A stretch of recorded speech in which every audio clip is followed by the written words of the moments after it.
Goeiemôre en baie welkom by ons aanlyn boodskap. Dit is die 15de Augustus en ons glo en vertrou dat die almal perdfris is in hierdie koue weer wat ons die afgelope tyd het. En besef ons maar net weer opnuut hoe bevoorreg ons is om onsself te kan warm hou, ook in hierdie nat en koue weer.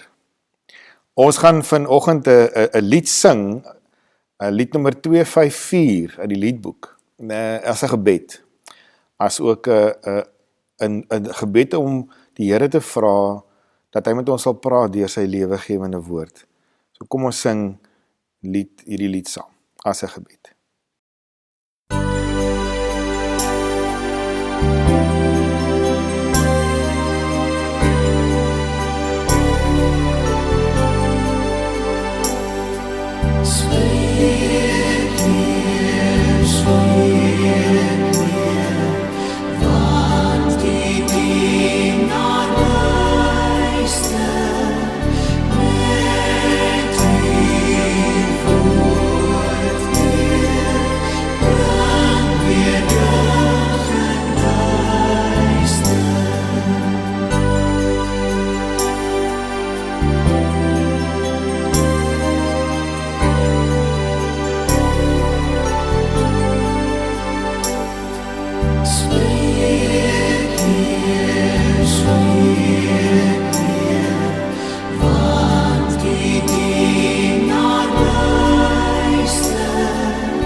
Here, ons het hierdie sterk begeerte om geleer te word. Ons het 'n sterk begeerte om te weet, U vat ons aan die hand en U stap saam met ons. Ons het daai sekerheid nodig en versterking, Here, wat vir ons leer uit U woord, hoe om wanneer dinge vir ons te veel raak, om te kan deurdruk. So ons bly dit bid, mag ons in ontvangs neem dit wat U oor ons wil uitgiet. Ons bid dit in Jesus se naam. Amen. So ons boodskap vir vandag kom uit 1 Konings 19 en ons gaan 'n bietjie stil staan rondom die tema as die vrag te veel word. Nou dis 'n ding wat ons al seker heelwat oor gesels het in hierdie tyd en ek dink ons het soveel te leer en soveel om te bemeester in hierdie tyd. Ek weet nie van jou nie, maar ek spandeer op die oomblik op hierdie stadium 'n bietjie tyd onder die besembos. So dagreis in die woestyn in. Verlede jaar het ons ook na Elia se verhaal in 1 Konings 19 gekyk, onder die temas wat ons hanteer het oor meesters van die wind. Maar vandag gaan ons hierdie tonele weer besoek, net so 'n bietjie 'n ander bril op. En om weer lesse te leer. 'n Paar van dieselfde goede wat ons reeds ontdek het, maar ook dalk 'n paar nuwe gedagtes wat ons daaruit kan kry. So kom ons kyk gou eers 'n bietjie weer na die konteks, 'n bietjie agtergrond oor Elia se verhaal. Dit begin eintlik al in 1 Konings 17 en dit strek tot by 2 Konings hoofstuk 2. En om 1 Konings 19 beter te verstaan, moet mens eintlik alreeds by hoofstuk 17 begin. Mens moet so 'n bietjie gaan blaai deur hierdie verhaal. En dan sal bekende dinge wat gebeur in Elia se bedieningstyd. Hy natuurlik is profeet in die tyd van koning Agab en sy bose vrou Isebel. En Elia kondig in hoofstuk 17 'n droogte aan wat 3,5 jaar lank sou duur. En dan gaan skuil hy self by die Kritspruit. Daar kom kraaie wat die Here stuur om hom te versorg totdat die spruit op die einde opdroog. En dan gaan hy na Sarfat, 'n dorpie waar 'n weduwee en haar gesin hom versorg. Haar meel en haar oliekruik raak nooit leeg nie.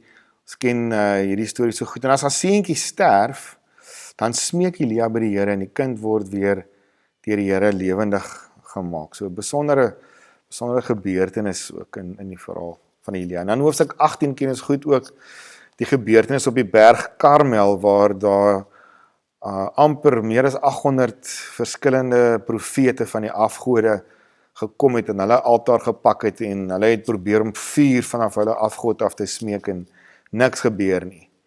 En dan die hoogtepunt as Elia die Here aanbid en hy stuur en hy antwoord met vuur en hy verteer natuurlik die hele altaar en dan gaan Elia uit en hulle maak al daai Baal profete dood.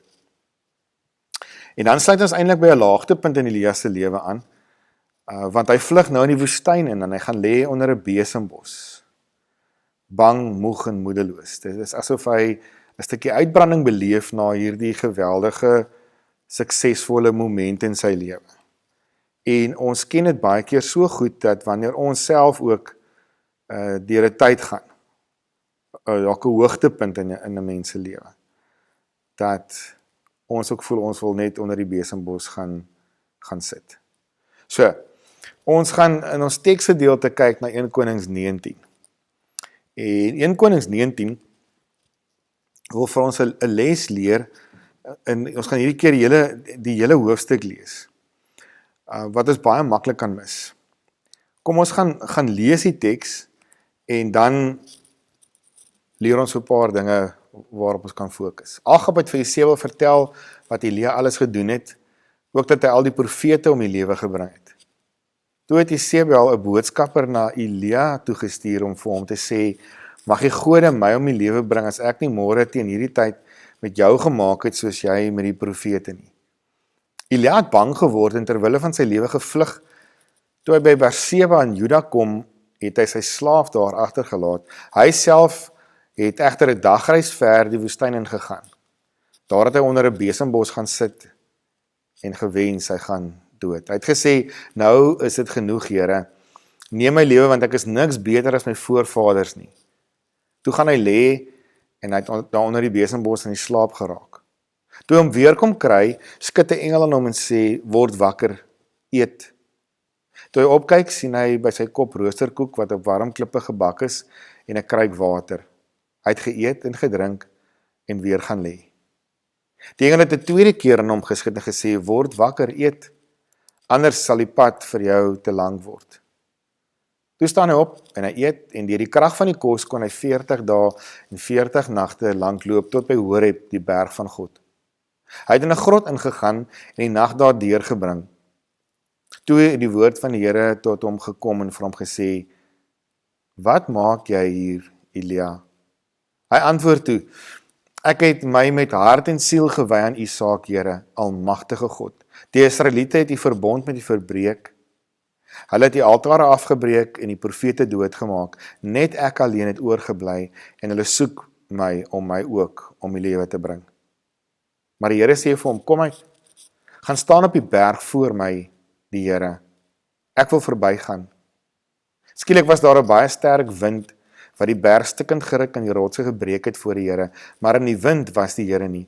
Na die wind was daar 'n aardbewing, maar in die aardbewing was die Here nie. Na die aardbewing was daar 'n vuur, maar in die vuur was die Here nie. En na die vuur was daar 'n fluistering in die windstilte. Toe Elia dit hoor, het hy sy gesig met sy mantel toegemaak en by die bek van die grot gaan staan. Toe hoor hy 'n stem wat vir hom sê, wat maak jy hier, Elia? Hy het geantwoord, ek het my met hart en siel gewy aan U saak, Here almagtige God. Die Israeliete het U verbond met U verbreek. Hulle het die altare afgebreek en die profete doodgemaak. Net ek het oorgebly en hulle soek my om ook om die lewe te bring. Maar die Here sê vir hom, draai in jou spore om na die Damaskus woestyn toe. En as jy daar aangekom het, moet jy vir Gesael salf tot koning van Aram. Jy moet ook vir Jehu, seun van Nimsi salf tot koning van Israel. En vir Elisa, seun van Safat uit Abel Megola, moet jy salf tot profeet om jou op te volg. Dan sal dit so wees, wie Gesael se swaard vryspring, Jehu sal hom doodmaak. Wie Jehu se swaard vryspring, Elisa sal hom doodmaak. Maar ek sal in Israel die 7000 laat oorbly, wat nie die Baal beeld aanbid het nie. Nadat hy daarvan af weggegaan het, kry hy vir Elisa, seun van Safat, besig om te ploeg met 12 spanne van 2, terwyl hy self by die agterste span geloop het. Toe Elia by hom verbyloop, gooi Elia sy mantel op hom. Dit was die manier om jou opvolger te kies. Elisa, hy, vers 20, het sy osse net so gelos en agter Elia aangehardloop en gesê, laat ek tog net my pa en my ma gaan groet, dan sal ek saam met u gaan. Elia antwoord hom toe, gaan as jy wil, ek hou jou mos nie terug nie. Toe draai Elisa om en gaan slag 2 osse en met die juk het hy die vleis gebraai en vir sy werksmense gegee om te eet. Daarna het hy saam met Elia gegaan en sy volgeling geword. Ons lees dit tot sover. Kyk, die mense van die Bybel het ook benoude tye geken. As 'n mens nou 'n bietjie meer dieper gaan lees, dan sien 'n mens so baie van hulle wat in hierdie tyd met ons ook kan assosieer. En as ons nou spesifiek dink aan nou Elia in hierdie toneel. Hy is duidelik emosioneel uitgeput en God lei hom om 4 dinge te doen en dit is hierdie dinge waaraan hy blootgestel word wat vir ons ook help om te sien hoe kan 'n mens weer herstel wanneer ons eie vrag ook te veel geword het. So kom ons gaan kyk na hierdie ding. Die heel eerste belangrike ding in ons is 'n ritme wat gesond is vir ons. Ons moet genoeg rus ook kry. Dis nie vir nie dat Dawid skryf in Psalm 23, hy laat my rus in groen weivelde. Dis die ritme wat die Here met ons loop. Ons as die kinders van die Here moet leer, ons kan nie geestelik en emosioneel sterk wees as ons fisies uitgeput is nie. En dis presies wat met Elia gebeur. Dit wat ons baie keer uitput, moet ons ook soms van 'n breek vat en 'n gesonde ritme aanleer. Kyk 'n bietjie wat staan hier geskryf in vers 5. Hy gaan lê onder 'n besembos, hy daar in die slaap geraak. Toe hom weer kom kry, skud 'n engel aan hom en hy sê, word wakker, eet. God stuur vir hom versterking saam met hierdie rus. Eet, Elia, herwin jou krag. Ons sien dat die hoofstuk ook daarmee eindig, nê? Dit is tog interessant om te sien dat daar in die begin van hierdie reis wat Elia onderneem 'n versterking van ete is, 'n stuk versorging, en dat Elisa dan ook sy familie en sy werksmense gaan kos gee. Ook in sy afskeid, wanneer hy groet en gaan om Elia se volgeling te word. Baie interessant om dit net te noem, ook op hierdie punt. 'n Ander ding wat ons optel in hierdie verhaal is dat God nie met Elia raas nie. Hy het nie vir hom gesê, man, ruk jou reg, kom net by nie. Hy het eenvoudig vir Elia laat slaap, sy krag laat herwin, en dit vra dat ons dit wat God oor ons uitgiet in ontvangs moet neem. Salwende woorde van bemoediging. So baie boodskapies wat ons deesdae kry ook op ons telefone en ander sosiale media, raak 'n mens baie keer so oorlaai met dit, dat mens dit nie eendag wil oopmaak nie. En soms is daar goeie bemoedigende woorde in. Ons moet ook in ontvangs neem wat God oor ons uitgiet. Nie net daarvan lees of daarvan kennis neem nie, maar toelaat dat dit ons oorspoel. Kom ons gaan kyk 'n bietjie na die volgende ding wat ons leer. Praat eerlik oor jou vrag. Dit is interessant dat die Here 2 keer vir Elia kom vra, wat maak jy hier, Elia? Die Here wil hom kans gee om sy hart te kan uitstort. En dan kom 2 keer dieselfde antwoord, ek het my met hart en siel gewy aan u saak, Here almagtige God. Die Israeliete het die verbond met u verbreek. Hulle het die altare afgebreek en die profete doodgemaak. Net ek alleen het oorgebly en hulle soek my om my ook om die lewe te bring. Ons lees dit in vers 10. Sien, Elia steek nie sy gevoelens weg nie. Hy vertel vir God van al sy frustrasies. God is nie geskok as jy by hom kla nie. Hy sal na ons luister totdat ons nie meer woorde oor het nie. Ook in die geval waar Elia eintlik nie die volle prentjie sien nie, nie die volle waarheid ken nie al die feite het nie, is hy bietjie stak, vasgesit binne in sy bedroef wees, sy moeg wees, sy uitgebrand wees. God kan enigiets hanteer. Enigiets wat jy voor hom lê. En dit vra vir gesonde dispuut. In die gesprek met God kry Elia meer inligting. Sien, in sy neerslagtigheid en sy diep donkerte van die gat, kan hy nie die groter perspektief kry nie. Hy sit vas in die modder, want hy sit vas in 'n spiraal van negatiewe denke. Kom ons kyk na die derde ding wat Elia leer, hy leer om te onthou om op God te fokus. Sien, as jy uitgeput is, naby aan uitgebrand, is dit baie belangrik om te onthou. En dan na die Here te gaan, sy aangesig te soek. Dan skuif mense oë weg van jou probleme na Jesus toe. Jy word weer bewus van God se mag en sy teenwoordigheid. Sien, na die Karmel ervaring van 1 Konings 18, kon dit maklik gebeur het dat Elia God dalk net verwag het in die oorweldigings.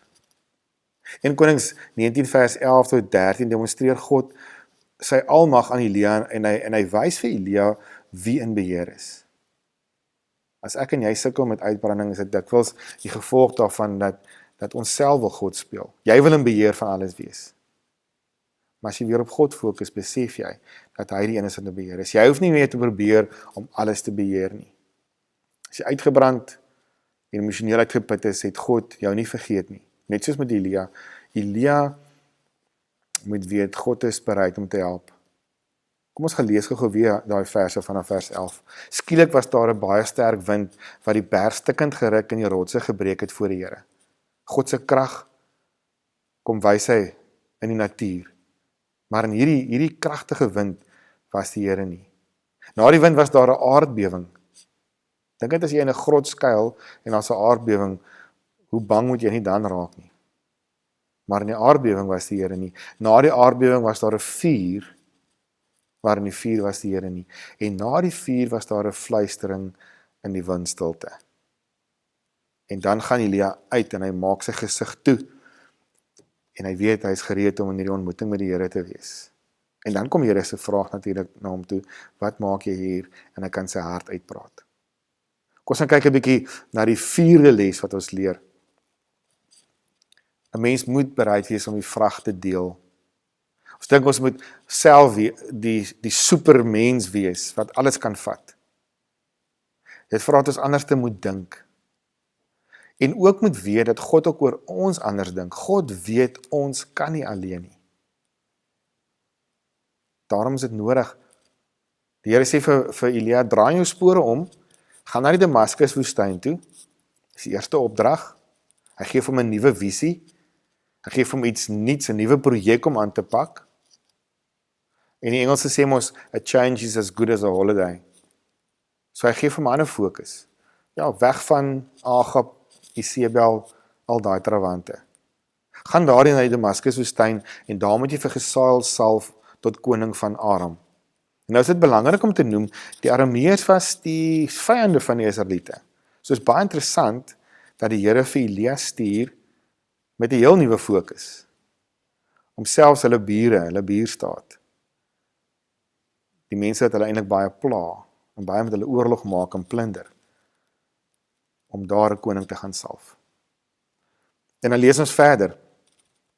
Jy moet ook vir Jehu, seun van Nimsi, salf tot koning van Israel. Natuurlik nou Agab se opvolger. So Agab se dae is getel. En vir Elisa, seun van Safat uit Abel Megola, moet jy salf tot profeet om jou op te volg. Dan sal dit so wees, wie Gesael se swaard vryspring, Jehu sal hom doodmaak. Wie Jehu se swaard vryspring, Elisa sal hom doodmaak. Maar ek sal in Israel die 7000 laat oorbly wat nie die Baalbeeld aanbid het nie. En hier kry Elia nie net 'n nuwe opdrag nie, maar ook 'n nuwe fokus. 'n Bevestiging dat hy wat Elia is, nie alleen is nie. 3 opvolgers. Gesael as koning van die Arameërs, Jehu as koning oor Israel, en dan Elisa as opvolger van Elia self. En dan gee die Here vir hom ook hierdie ekstra inligting om te bemoedig, want in ons benoudheid sien ons nie alles raak nie. Daar's 7000 wat nog getrou gebly het. Ons kan nie alles alleen doen nie. Sien, as dit vir ons voel of ons nie meer die vrag kan dra nie. Is dit iets wat ons baie maklik net laat fokus op onsself. En nie die hande om ons raak sien wat ook vir ons kan help en ons arms kan oplig nie. God sien die groter prentjie. By hom kry ons juis die groter prentjie. So, ons het dalk baie kere insig en ons sê, nou is dit genoeg, Here. kom vat my eerder hier weg, want ek is niks beter as die en as daai nie. Elia sê, hy is niks beter as sy voorouers nie. Miskien klink dit vir jou bekend. Sien, Elia het ook so moed verloor. En dan kan ons maklik vir onsself vra, waar is God dan? Wat doen God om dit makliker te maak? Hy stuur versterking, sodat ons krag en stamina het om daardie 40 dae deur die woestyn te kan stap. En soms neem dit selfs langer as die 40 dae om beter te voel, om weer lig in die donker te kan sien. Maar God gee ons die krag om deur hierdie moeilike tye te worstel. Hy luister. Hy maak homself van ons bekend. Hy stuur uitkoms. God het Elia geantwoord deur sy verbygaande gevoelens van doelloosheid dood te druk. En het hom met nuwe krag en nuwe opdrag na die beskawing toe teruggestuur. Hy het hom nie jammer gekry en in watte toegedraai en toestemming gegee om uit te tree nie. Elia se lewe as profeet het nie eintlik makliker na hierdie episode van depressie geraak nie. En tog kan hy sekerlik later terugkyk en God se hand in sy lewe en sy genesing sien. Elia moes leer om span te dink. God het vir hom 'n getroue maat gestuur in Elisa. En Elisa self sou later verklaar en sê, so seker as die Here leef en u leef, ek sal u nie alleen laat gaan nie. Aan die einde van 'n moeilike lewe stuur God 'n wa in 2 Konings 2 van vuur, met perde van vuur, om Elia in 'n stormwind in die hemel in op te neem. Elia kon in retrospeksie eintlik Paulus se woorde ego aan ons. Ek het die goeie wedloop afgelê en ek het die wenstreep bereik. Ek het gelowig eindtyd volgehou. Nou wag die oorwinnaarskroon vir my, die lewe by God. En dit is genoeg rede om met so geloofsoog vorentoe te kyk en op te staan en te volhard en aan te gaan. Amen. Kom ons bid saam. Here, dankie vir u lewegewende woord. Dankie dat u ons opnuut kom bemoedig uit 'n bekende teks. En dat ons kan identifiseer ook, Here, met u kinders wat in die Bybelse tye ook swaar gekry het. Wat ook deur vuur en deur diep waters moes gaan. Tye wat hulle voel die hele wêreld stort in duie. Hulle kan nie meer nie, hulle kragte het opgeraak. So help ons ook, Here, om rus te vind in u. Help ons om ons kragte te kan herwin.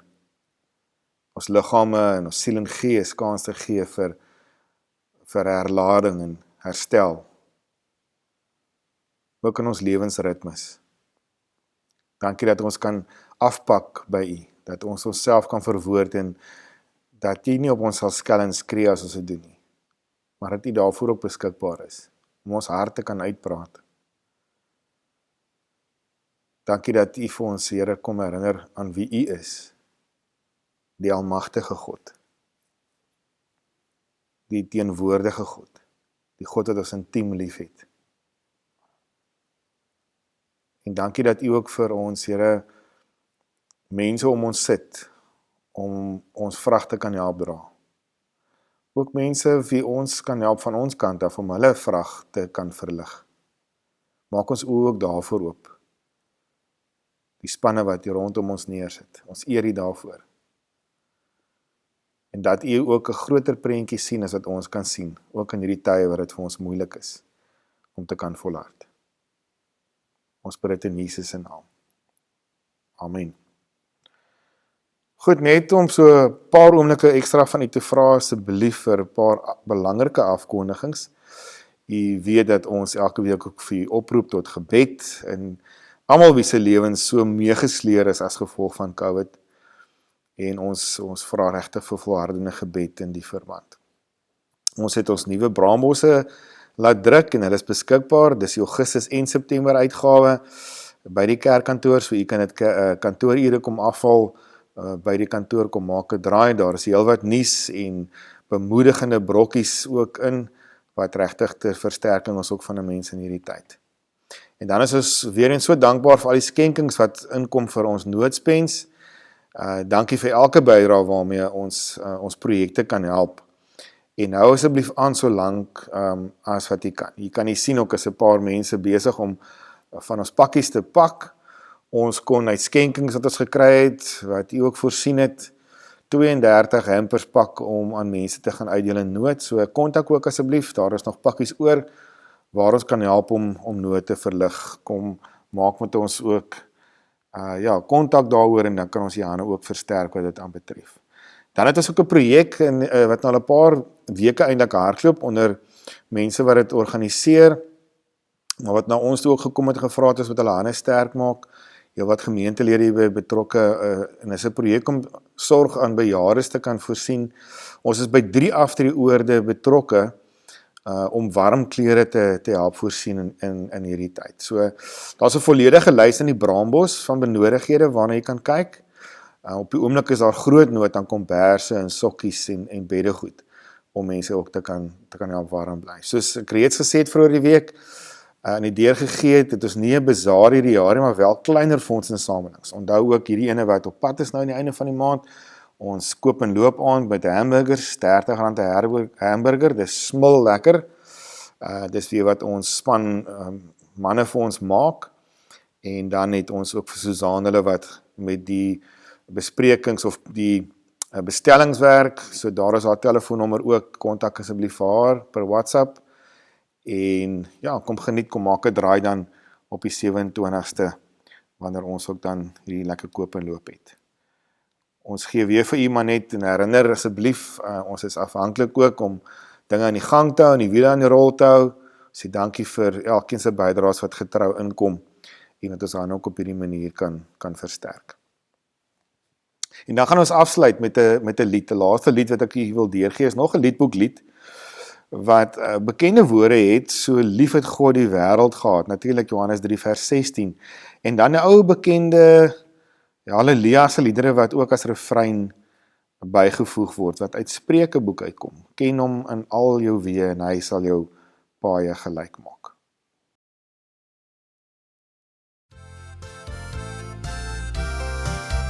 Want so lief het God die wêreld gehad, dat hy sy enige gebore seun gegee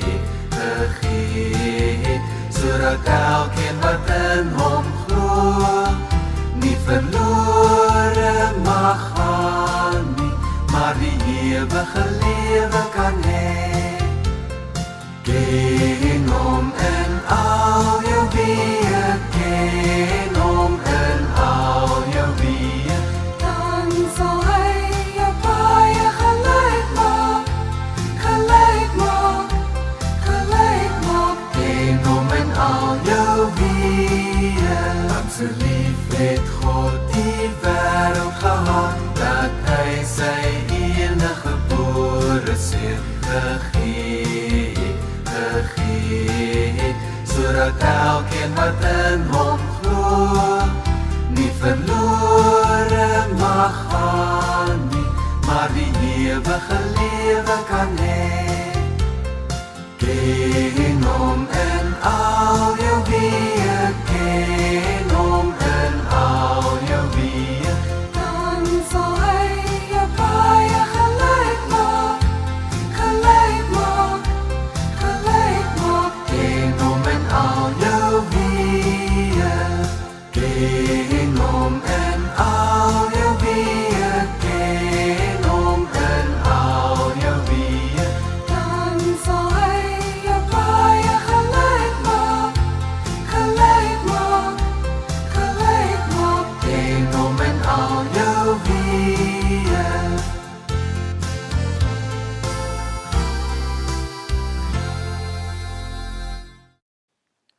Ontvang dan nou ook die seën van die Here en bly veilig. Pas mekaar mooi op.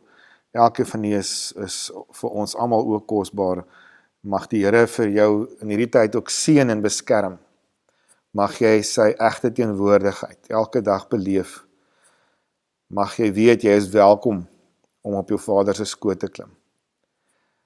En in sy oor te fluister, jou hart uit te stort. Mag hy sy vrede in oorvloed aan elkeen gee. En mag hy gebede verhoor, die bemoedig en versterk om te kan volhard. Amen. Ons is selfs met ons midweek video Woensdag weer verder saam. 'n Lekker dag.